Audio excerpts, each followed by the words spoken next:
A paz do Senhor Jesus. Vamos começar mais um cafezinho com Jesus, amém? Pegue a sua Bíblia e abre ela juntamente comigo em Salmos 124. Vamos lá, Velho Testamento. Salmos 124, nós vamos aqui iniciar e continuar o nosso estudo, né? Onde estamos aí aprendendo a palavra do Senhor e estudando sobre com o inimigo não se brinca, né, meus irmãos? Nós estamos entendendo um pouco para que a gente não possa fazer coisas que venham prejudicar a nossa vida espiritual ou carnal, dando assim lugar a coisas do inimigo, né? Então, hoje é o nosso quarto áudio, onde vamos aprender um pouco mais sobre a palavra de Deus, amém? Então, se você abriu a sua Bíblia aí em Salmos 124, você já pode ler juntamente comigo aí. Diz assim no verso 2 e 3: Se não for o Senhor que esteve ao nosso lado, quando os homens se levantaram contra nós, eles então nos teriam engolidos vivos, quando a sua ira se acendeu contra nós, né? Então aí está, né, a palavra de Deus, aonde temos que vigiar, tomar cuidado, porque o inimigo, ele está ao nosso derredor, né? E se não fosse Deus, ele já tinha nos engolido vivos, meus irmãos. Não havia mais chance alguma para nós. Mas, pela misericórdia do Senhor, Deus nos deu o escape, Deus nos deu o livramento, né? Ontem nós falamos sobre João 16:11, né? Nós falamos sobre Jó capítulo 1, verso 9 ao 11, e nós entendemos um pouco essa mensagem, mas hoje, né, nós vamos falar também que, por exemplo, ele é astuto, ele é um ser muito astuto, né? Abre a sua Bíblia aí em Efésios capítulo 6, vamos lá? Novo Testamento, carta aos Efésios, capítulo 6, e no verso 11, onde a gente vai encontrar um versículo que diz assim, ó: revestir-vos de toda a armadura de Deus, para que possais estar firmes contra alguma coisa. Contra o quê? Contra as astutas ciladas do diabo. Então ele fala para você resistir, revestir de toda a armadura de Deus. Deus tem uma roupa, né? Ele tem um uniforme de guerra, né? E essa vestimenta de guerra está aqui em Efésios capítulo 6, do versículo 10 em diante, né? Então ele pega e fala: revesti-vos de toda a armadura de Deus.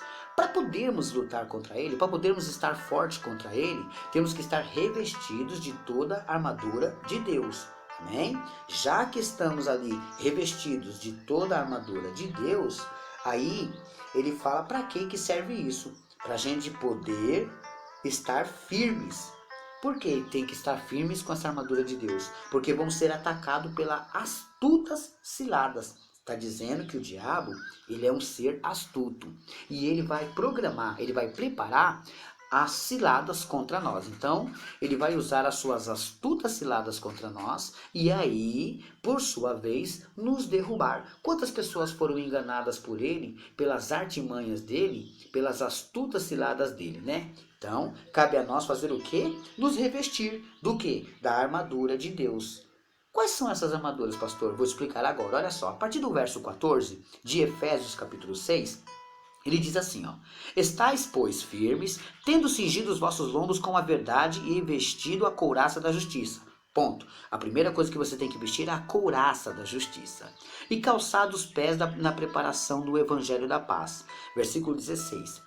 Tomando sobretudo o escudo da fé, com o qual podereis apagar os dardos inflamados do maligno. Olha que interessante, né? O maligno vai jogar dardos inflamados em você. Esses dardos inflamados podem destruir a sua vida, mas você vai usar o escudo da fé, com o qual podereis apagar os dardos inflamados do maligno. Versículo 17. Tomai também o capacete da salvação e a espada do Espírito, com E maiúsculo, Espírito Santo, que é a palavra de Deus. Então, a primeira armadura que você coloca é a couraça da justiça, que protege o coração.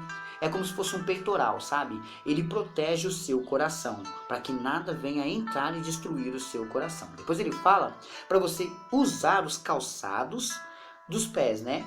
E o que é esses calçados? É a preparação do evangelho da paz. Então, Bendito é aquele que tem os pés que, mesmo que o inimigo lute, você vai pisar e as suas pegadas vão fazer que pessoas venham seguir o evangelho de Deus. Então, olha só.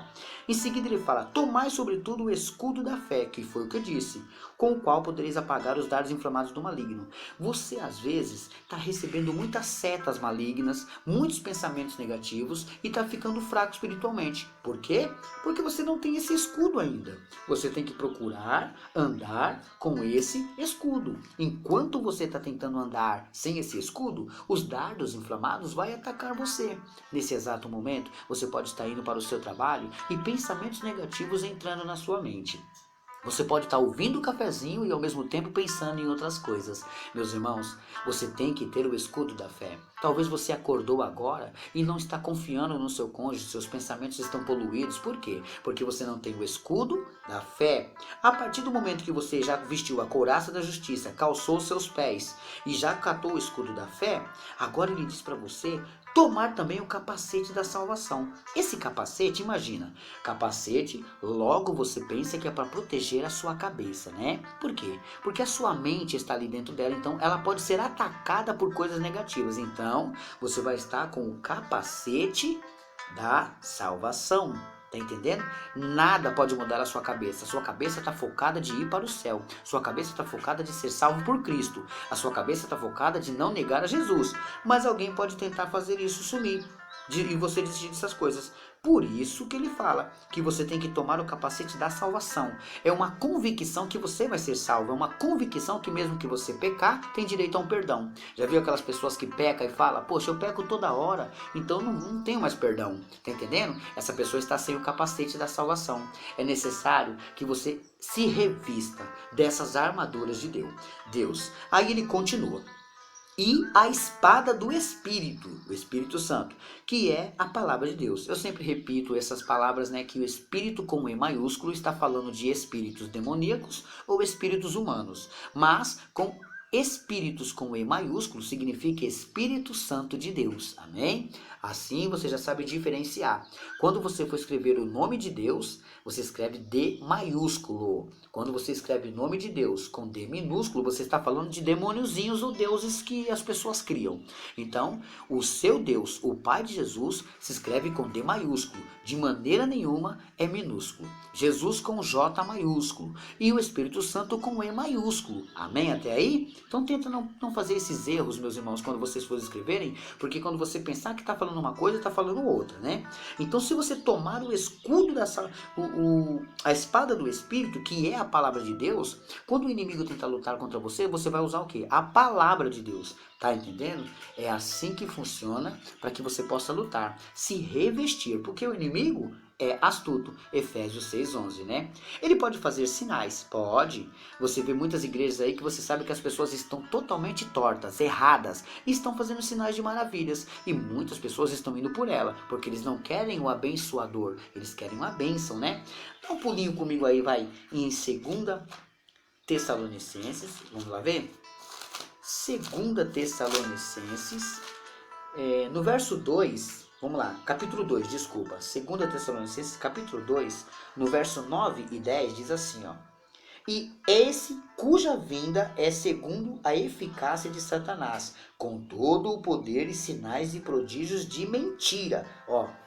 Eu vou ler o 10 e depois eu volto aqui, ó. E com todo o engano da injustiça para os que perecem, porque não receberam o amor da verdade para se salvarem. Olha só.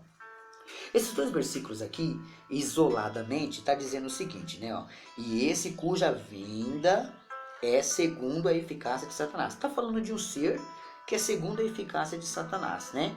E o que esse ser pode fazer? Ele pode fazer, ele traz com ele o poder, ele traz com ele sinais, ele traz com ele prodígios de mentira. Quer dizer, esses prodígios são mentira. E ele vai causar muito engano, porque muita gente vai acabar caindo na conversa dele, vai acabar acreditando na conversa dele, né?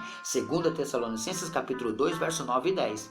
Quantos estão fazendo prodígios de mentiras por aí afora e as pessoas estão acreditando. As pessoas estão caindo na lábia deles, né? Você sabe muito bem que nós não precisamos de objeto nenhum a não ser do nome de Jesus, porque ele recebeu um nome que é sobre todos os nomes. Portanto, se ele tem um nome, você não precisa de uma pedra, de um cinto, de um cordão, de nada que venha substituir o nome dele. Tá entendendo? Não estou atacando ninguém, nem mencionando nenhum ministério, mas acredito que você não precisa de nada disso, porque só o nome dele é suficiente para isso. Ele mesmo disse: sem mim nada podeis fazer. Então, você recebendo isso, você vai entender que as pessoas podem estar no engano, querendo te enganar, te roubar, mas não vai conseguir, porque Deus está contigo, né? Ele era uma serpente que se alimentou do pecado, que o homem produzia. E assim ele cresceu. Vamos dar um pulinho lá, vamos ver a transformação dele, eu sempre repito isso, né? Apocalipse 12, 9, vamos lá? Apocalipse, capítulo 12, e no verso 9, olha só. E foi precipitado o grande dragão, a antiga serpente. Eu vou repetir, tem uma vírgula aqui, ó. E foi precipitado, caiu. O grande dragão. Então, um grande dragão, ele caiu. Mas ele era um dragão sempre? Ele sempre foi um dragão? Não, porque o versículo diz assim, ó.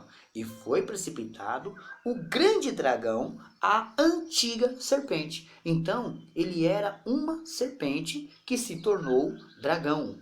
Imagina que você vendo uma serpente é fácil, você pega um pedaço de pau, uma vara e tira ele do seu caminho. Mas como que você vai tirar um dragão? Você já não vai conseguir. Vamos terminar o versículo? Ó.